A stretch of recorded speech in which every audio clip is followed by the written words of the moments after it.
15 నుండి 18 వరకు. ఆయన అదృశ్య దేవుని స్వరూపి అయి సర్వ సృష్టికి ఆది సంభూతుడై ఉన్నాడు. ఏలయనగా ఆకాశమందున్నవి భూమి అందున్నవి దృశ్యమైనవి కానీ అదృశ్యమైనవి కానీ అవి సింహాసనములైనను ప్రభుత్వములైనను ప్రధానులైనను అధికారములైనను సర్వమును ఆయన యందు సృజింపబడిను. సర్వమును ఆయన ద్వారాను ఆయనను బట్టి సృజింపబడిను. ఆయన అన్నింటికంటే ముందుగా ఉన్నవాడు. ఆయనే సమస్తమునకు ఆధారభూతుడు. సంఘమును శరీరమునకు ఆయనే శిరస్సు. ఆయనకు అన్నింటిలో ప్రాముఖ్యం కలుగు నిమిత్తం ఆయన ఆది అయ్యుండి మృతులలో నుండి లేచుటలో ఆది సంభూతుడాయను. ప్రేరణ దైవ గ్రంథంలో యేసుక్రీస్తు ఎవరయ్యా అంటే ఆది సంభూతుడు. యేసుక్రీస్తు ఎవరయ్యా అంటే సర్వాన్ని సృష్టించిన సృష్టికర్త. యేసుక్రీస్తు ప్రభువు ఏమై ఉన్నాడు అంటే ఆయన అన్నిటిపైన అధికారి అయి ఉన్నాడు. పిల్లల ఇంకను సంఘమును శరీరమునకు ఆయనే శిరస్సై ఉన్నాడు. పిల్లరా, ఈ మధ్యాహ్నం వేళ సమయంలో దేవుని వాక్యం వింటున్నటువంటి నీవు నేను మనందరము అని ఏమై ఉన్నాడో మనం ఒకసారి ఆలోచన చేస్తా ఉన్నాం. సర్వ సృష్టికి ఆది సంపూర్ణుడైనట్టుగా మనం చూస్తాం. గొప్ప దేవుడు అండి, సర్వం పైన అధికారం కలిగినటువంటి గొప్ప దేవుడు ప్రభు అయిన యేసుక్రీస్తు.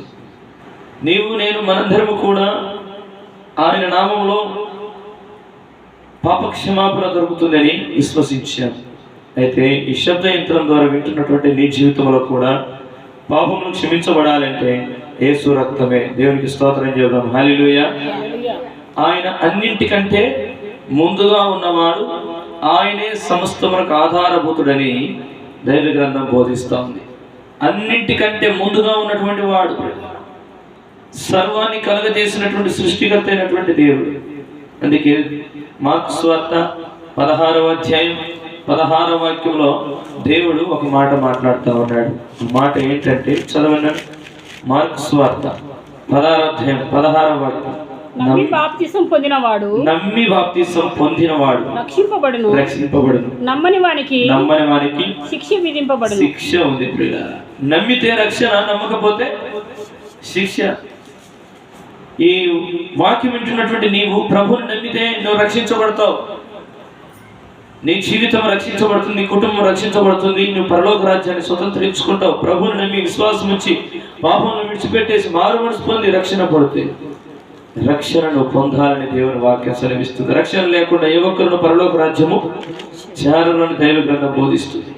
ప్రభు అయిన యేసుక్రీస్తు ప్రభువును నువ్వు నమ్మి విశ్వసిస్తే పాపాలను విడిచిపెట్టేసి శాపగ్రస్తమందిని విడిచిపెట్టేసి నువ్వు దేవునికి లోబడితే ఆయన నీతో నివసించడానికి ఆయన సిద్ధంగా ఉన్నటువంటి దేవుడు. నేను ప్రకటిస్తున్నటువంటి యేసుక్రీస్తు ప్రభువారు మరణించి తిరిగి లేచి అన్నిటిపైన అధికారం కలిగి సర్వం పైన అధికారం కలిగి తండ్రి దగ్గర కూర్చొని ఉన్నాడు. దేవునికి స్తోత్రం. హల్లెలూయా.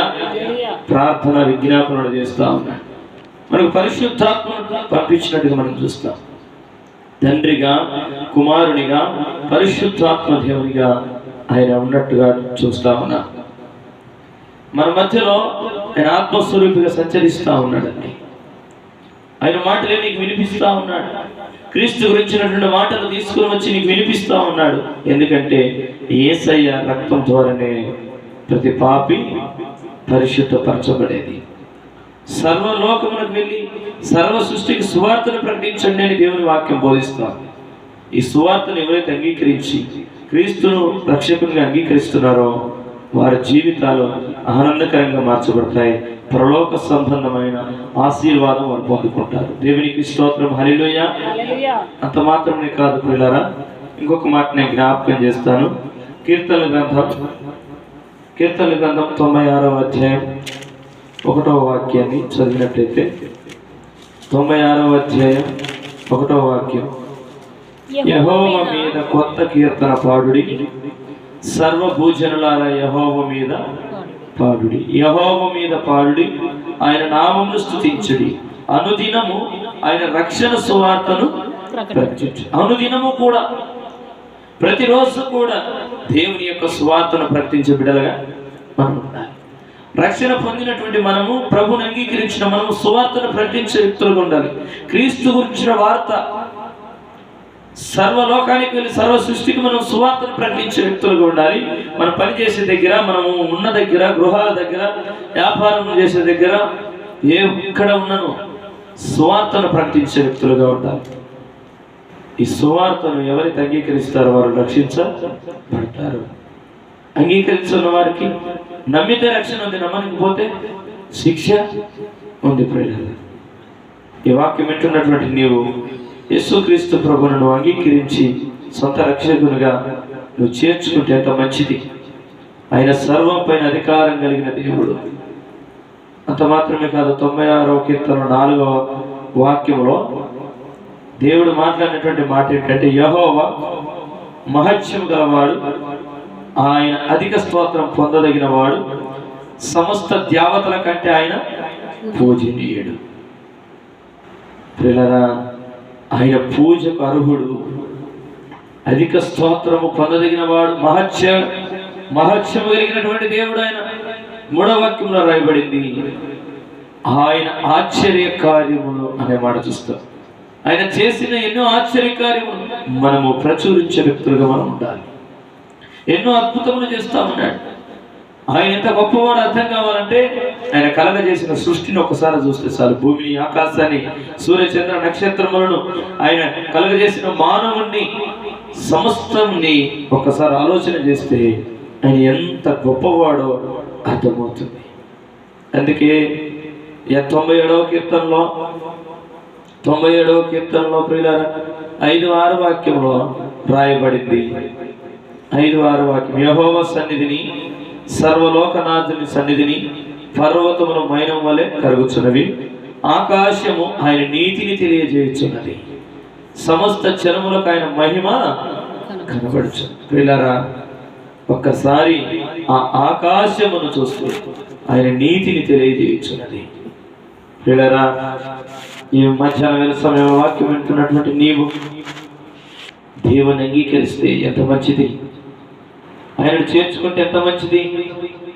ఆయన నీతో పాటు ఉంటాడు, నీతో పాటు నివసిస్తాడు. ప్రతి ఒక్క చీకటి కార్యాలను ఆయన కాల్చివేస్తాడండి. శత్రువైనటువంటి అపవాదితో పోరాటం చేసి శత్రు భయం నుండి విడిపిస్తాడు. 3వ వాక్యంలో రాయబడింది 97వ కీర్తనలో, అగ్ని ఆయనకు ముందు నడుచుతున్నది. ఆయనకు ముందు నడిచేది ఏంటండి? అగ్ని. నేను ప్రకటిస్తున్న దేవుడు ఏమై ఉన్నాడు? దహించ అగ్ని అయి ఉన్నాడు. ఆయన అడుగు పెడితే ఏ చీకటి ఉండడానికి వీల్లేదు, అన్ని కాలిపోతాయి. అది చుట్టూనున్న ఆయన శత్రువులను కాల్చివేయుచున్నదని దేవుని వాక్యం రాయబడింది. ఈ మధ్యాహ్న వేళ సమయంలో ప్రియులారా, దహించ అగ్ని అయినటువంటి దేవుని నువ్వు చేర్చుకుంటే ఎంత మంచిది. యేసుక్రీస్తు ప్రభువు నీ కోసం వచ్చాడు. శత్రువు అయిన అపవాదిని, వాడి కుయుక్తుల నుండి నిన్ను విడిపిస్తాడు. అపవాదిని జయించి నిన్ను విడుదల చేస్తాడు. అయితే నువ్వు చేయవలసింది ఒకటే, ఆయనను నువ్వు చేర్చుకోవటమే. యేసుక్రీస్తు ప్రభువు నువ్వు చేర్చుకోవటమే. ఆయన మహత్యము కలిగినటువంటి దేవుడు, ఆయన అధిక స్తోత్రం పొందదగిన వాడు. అంత గొప్ప దేవుడు చేతులు దాసి నిన్ను పిలుస్తూ ఉన్నాడు. ఇకనైనా నీ జీవితాన్ని మార్చుకోవాలని, ఇకనైనా నీ బ్రతుకును మార్చుకోవాలని, ప్రభువుకు నువ్వు లోబడి ఉండాలని దేవుడు కోరుతా ఉన్నాడు. ప్రియులారా, ఎంతకాలం వ్యర్థమైన దాన్ని నువ్వు ప్రేమిస్తూ ఉంటావు, ఎంతకాలం భక్తిహీనంగా బ్రతుకుతావు, ఎంతకాలం దేవుడు లేని వ్యక్తిగా జీవిస్తావు. ఇదే మిక్కిన అనుకూల సమయం, ఇదే రక్షణ దినం. దేవుని నమ్మిన పిల్లలకు ఒక మాట దేవుడు చెప్తున్నాడు. 81వ కీర్తన గ్రంథం 14వ వాక్యం, అప్పుడు నేను వేగిరమే వారి శత్రువులను అనగదొక్కుదును, వారి విరోధులను పుట్టుదును. ప్రియులారా, శత్రువులను అనగదొక్కే దేవుడు. నీ శత్రువు అయినటువంటి అపవాదితో దేవుడు పోరాటం చేస్తాడు. 13వ వాక్యంలో రాయబడింది, నా ప్రజలు నా మాట విని ఎడల, ఇశ్రాయేలు నా మార్గములను అనుసరించిన ఎడల ఎంత మేలు. ఆయన మాట వింటే నీకు మేలుంది, ఆయన మార్గములను అనుసరిస్తే నీకు మేలుంది. ఆయనే పరలోకానికి మార్గమైన దేవుడు, మోక్షానికి మార్గమైన దేవుడు. యేసు అనగా రక్షకుడు, రక్షించడానికి వచ్చినాడు. ప్రతి ఒక్కరు పాపం నుండి విడిపించడం కోసం వచ్చాడు. మార్గమైన వాడు, నేనే మార్గం, నేనే సత్యం, నేనే జీవం అంటున్నాడు. ప్రియులారా, 84వ కీర్తనలో 3వ లైన్లో జీవము గల దేవుని, 84వ కీర్తన 2వ వాక్యంలో 3వ లైన్లో రాయబడింది, జీవము గల దేవుని దర్శించుటకు నా హృదయము, నా శరీరము ఆనందంతో కేకలు వేయించుకుంటాట. భక్తుడు సెలవిస్తా ఉన్నాడు. ఆయన దర్శించుట కోసం హృదయము, శరీరము ఎంతో ఆనందంతో కేకలు వేస్తుంది.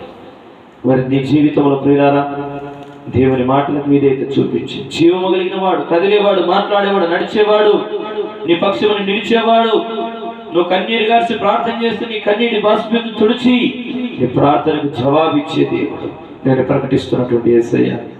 నువ్వు ఇబ్బందులు పడతా ఉంటే, సమస్యలు పడతా ఉంటే, నువ్వు ఏడుస్తూ దిగులు చేస్తా ఉంటే నేను చూస్తూ ఊరుకునే దేవుడు కాదు. కృంగిన వారిని లేవాలని ఇచ్చే దేవుడు, బలహీనుడు బలపరిచే దేవుడు. ప్రియులారా, విధవరాల పక్షాన వాద్యం ఆడేవాడు. ఈ యొక్క వాక్యం వింటున్నటువంటి నీవు ప్రియులారా, 97వ కీర్తన 10వ వాక్యంలో రాయబడింది, యెహోవాను ప్రేమించు వారులారా చెడుతనాన్ని మీరు అసహించుకోండి. దేవుని ప్రేమించడానికి మీరు ఇష్టపడినట్టయితే, దేవుని నమ్ముకోవడానికి మీరు ఇష్టపడినట్టయితే చెడుతనాన్ని మీరు అసహించుకోవాలి, చెడును విడిచిపెట్టాలి. అప్పుడట తన భక్తుల ప్రాణమును ఆయన కాపాడుచున్నాడు అనే మాట ఉంది.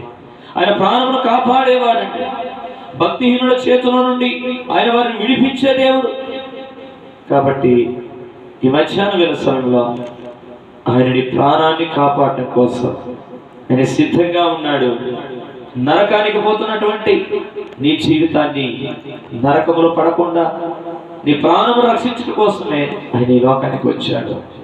అయితే నువ్వు చేయవలసింది పూర్తిగా ప్రభు మీద ఆధారపడి ప్రభువుని విశ్వసిస్తే చాలు, ప్రభుని నమ్మితే చాలు, గొప్ప కార్యములు నువ్వు చూస్తావు. నేను చిన్న ప్రార్థన చేస్తాను. బైబిల్ గ్రంథంలో ఒక జక్కయ్య అనే ఒక వ్యక్తి ఉన్నాడు. తన కుటుంబంలో, తన గ్రామంలో, తన పనిలో, లేదా తన జీవితంలో అక్రమంగా, అన్యాయంగా జీవిస్తూ వచ్చినాడు.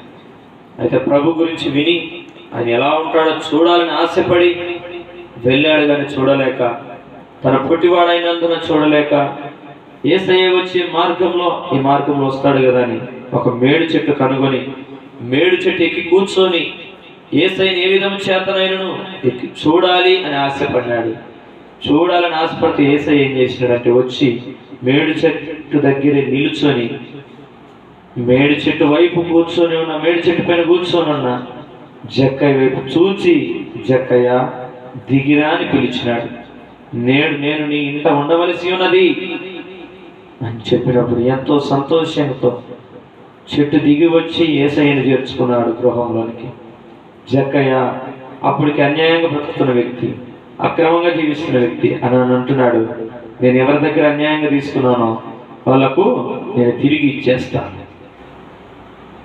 పిల్లారా, ఎంత గొప్ప రక్షణ పొందుకున్నాడు, ఎంత గొప్ప మార్పు. జక్కయ్య కుటుంబం రక్షించబడ్డారు. మన జీవితాలలో, కుటుంబాలలో కూడా యేసయ్య ప్రతి ఒక్కరిని రక్షించడం కోసం వచ్చాడు. ఎంత ఘోర పాపినైనా ఆయన ప్రేమతో దగ్గర తీసి చేరదీసి ఆయన రక్షించడం కోసం వచ్చాడు. ప్రభువా, నేను పాపిని, నా దోషములు, నా పాపములు తెలియక అయ్యా నా ఇష్టానుసారంగా జీవించాను, నన్ను క్షమించే అంటే పశ్చాత్తాపడితే, ప్రభు దగ్గర ఒప్పుకొని విడిచిపెడితే ఆయన క్షమించగలిగిన మంచి దేవుడు. తప్పిదములు చేయవాడు వర్ధిల్లడు, వాటిని ఒప్పుకొని విడిచిపెట్టేవాడు కనికరాన్ని పొందుతాడని దేవుని వాక్యం. దేవుని కనికరమును పొందాలి అంటే ఇదే మిక్కిలి అనుకున్న సమయం, ఇదే రక్షణ దినం. ప్రతి తప్పును, ప్రతి పాపాన్ని, ప్రతి అవిధేయతను, ప్రతి అక్రమాన్ని ప్రభా నేను విడిచిపెడతానయ్యా. అయ్యా నన్ను క్షమించయ్యా, నన్ను పరిశుద్ధ రక్తంలో కడిగే అడుగుతావు తల్లి, చెల్లి అన్న నేను ప్రార్థన చేస్తున్నాను.